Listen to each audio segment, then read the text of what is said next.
The primary question to be resolved is how the present world, with its entrenched pattern of conflict, can change to a world in which harmony and cooperation will prevail.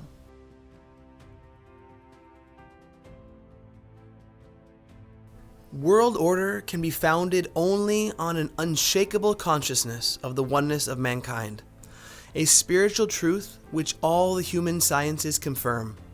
Anthropology, physiology, psychology recognize only one human species, albeit infinitely varied in the secondary aspects of life.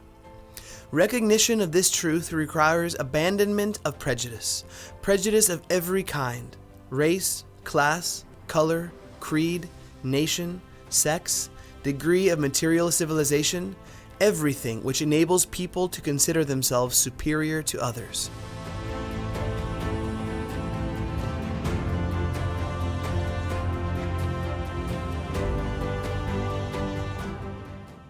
Acceptance of the oneness of mankind is the first fundamental prerequisite for reorganization and administration of the world as one country, the home of humankind. Universal acceptance of this spiritual principle is essential to any successful attempt to establish world peace. It should therefore be universally proclaimed, taught in schools, and constantly asserted in every nation as preparation for the organic change in the structure of society which it implies.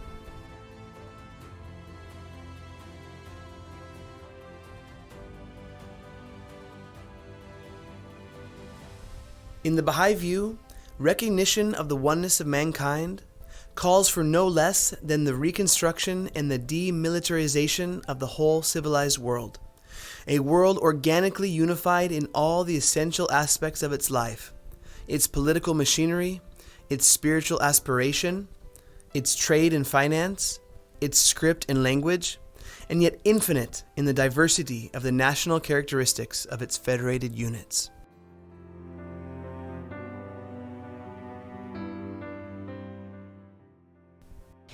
Elaborating the implications of this pivotal principle, Shoghi Effendi, the guardian of the Bahá'í Faith, commented in 1931 that, far from aiming at the subversion of the existing foundations of society, it seeks to broaden its basis, to remold its institutions in a manner consonant with the needs of an ever-changing world. It can conflict with no legitimate allegiances, nor can it undermine essential loyalties. Its purpose is neither to stifle the flame of a sane, intelligent patriotism in men's hearts, nor to abolish the system of national autonomy so essential if the evils of excessive centralization are to be avoided. It does not ignore, nor does it attempt to suppress the diversity of ethnical origins, of climate, of history, of language and tradition, of thought and habit that differentiate the peoples and nations of the world. It calls for a wider loyalty, for a larger aspiration than any that has animated the human race. It insists upon the subordination of national impulses and interest to the imperative claims of a unified world. It repudiates excessive centralization on one hand, and disclaims all attempts at uniformity on the other. Its watchword is unity in diversity.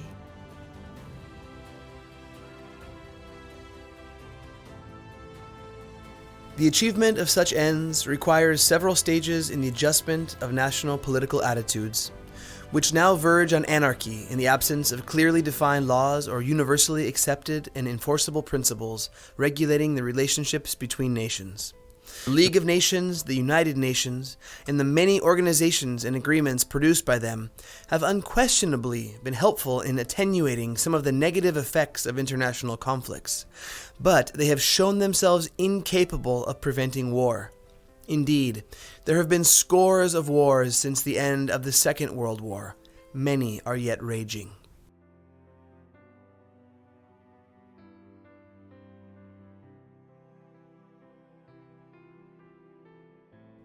The predominant aspects of this problem had already emerged in the 19th century, when Bahá'u'lláh first advanced his proposals for the establishment of world peace.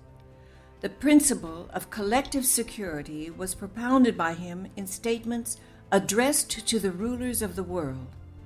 Shoghi Effendi commented on his meaning. "What else could these weighty words signify," he wrote, "if they did not point to the inevitable curtailment of unfettered national sovereignty as an indispensable preliminary to the formation of the future commonwealth of all the nations of the world? Some form of a world superstate must needs be evolved, in whose favor all the nations of the world will have willingly ceded every claim to make war, certain rights to impose taxation, and all rights to maintain armaments except for purposes of maintaining internal order within their respective dominions.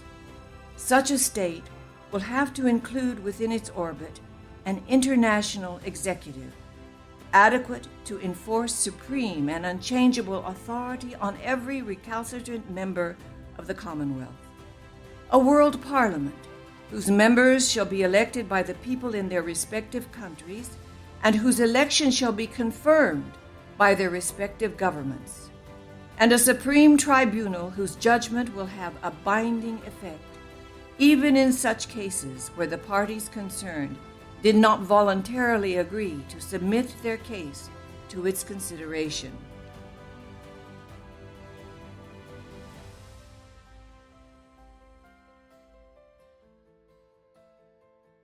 A world community in which all economic barriers will have been permanently demolished and the interdependence of capital and labor definitely recognized, in which the clamor of religious fanaticism and strife will have been forever stilled, in which the flame of racial animosity will have been finally extinguished, in which a single code of international law, the product of the considered judgment of the world's federated representatives, shall have as its sanction the instant and coercive intervention of the combined forces of the federated units, and finally a world community in which the fury of a capricious and militant nationalism will have been transmuted into an abiding consciousness of world citizenship.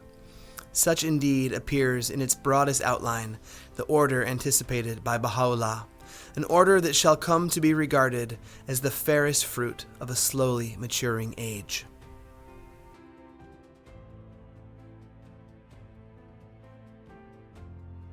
The implementation of these far-reaching measures was indicated by Bahá'u'lláh. The time must come when the imperative necessity for the holding of a vast and all-embracing assemblage of men will be universally realized. The rulers and kings of the earth must needs attend it, and participating in its deliberations must consider such ways and means as will lay the foundations of the world's great peace amongst men.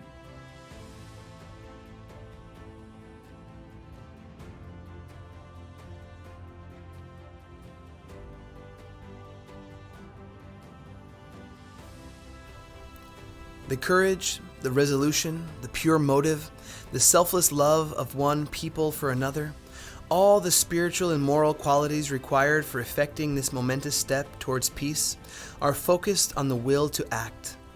And it is towards arousing the necessary volition that earnest consideration must be given to the reality of man, namely his thought. To understand the relevance of this potent reality is also to appreciate the social necessity of actualizing its unique value through candid, dispassionate, and cordial consultation, and of acting upon the results of this process. Bahá'u'lláh insistently drew attention to the virtues and indispensability of consultation for ordering human affairs. He said, "Consultation bestows greater awareness and transmutes conjecture into certitude. It is a shining light which, in a dark world, leads the way and guides. For everything there is and will continue to be a station of perfection and maturity.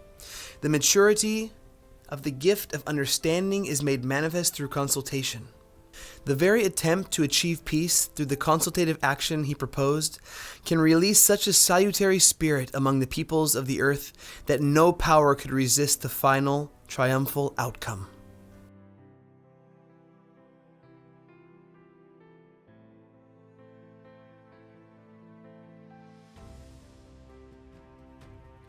Concerning the proceedings for this world gathering, Abdu'l-Baha, the son of Bahá'u'lláh, an authorized interpreter of his teachings, offered these insights.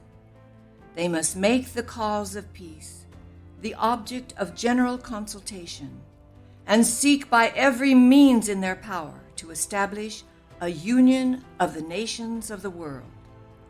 They must conclude a binding treaty and establish a covenant, the provisions of which shall be sound, inviolable, and definite. They must proclaim it to all the world and obtain for it the sanction of all the human race. This supreme and noble undertaking, the real source of the peace and well-being of all the world, should be regarded as sacred by all that dwell on earth. All the forces of humanity must be mobilized to ensure the stability and permanence of this most great covenant. In this all-embracing pact, the limits and frontiers of each and every nation should be clearly fixed, the principles underlying the relations of governments towards one another definitely laid down, and all international agreements and obligations ascertained. In like manner, the size of the armaments of every government should be strictly limited, for if the preparations for war and the military forces of any nation should be allowed to increase, they will arouse the suspicion of others. The fundamental principle underlying this solemn pact should be so fixed that if any government later violate any one of its provisions, all the governments on earth should arise to reduce it to utter submission. Nay, the human race as a whole should resolve with every power at its disposal to destroy that government. Should this greatest of all remedies be applied to the sick body of the world, it will assuredly recover from its ills and will remain eternally safe and secure.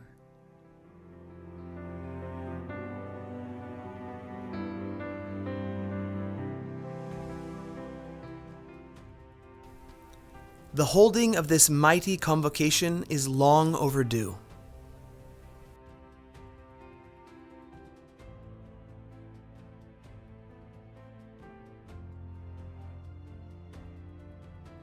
With all the ardor of our hearts, we appeal to the leaders of all nations to seize this opportune moment and take irreversible steps to convoke this world meeting.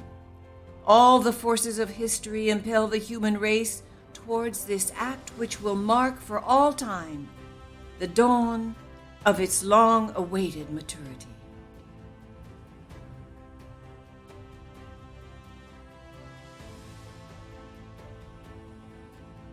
Will not the United Nations, with the full support of its membership, rise to the high purposes of such a crowning event?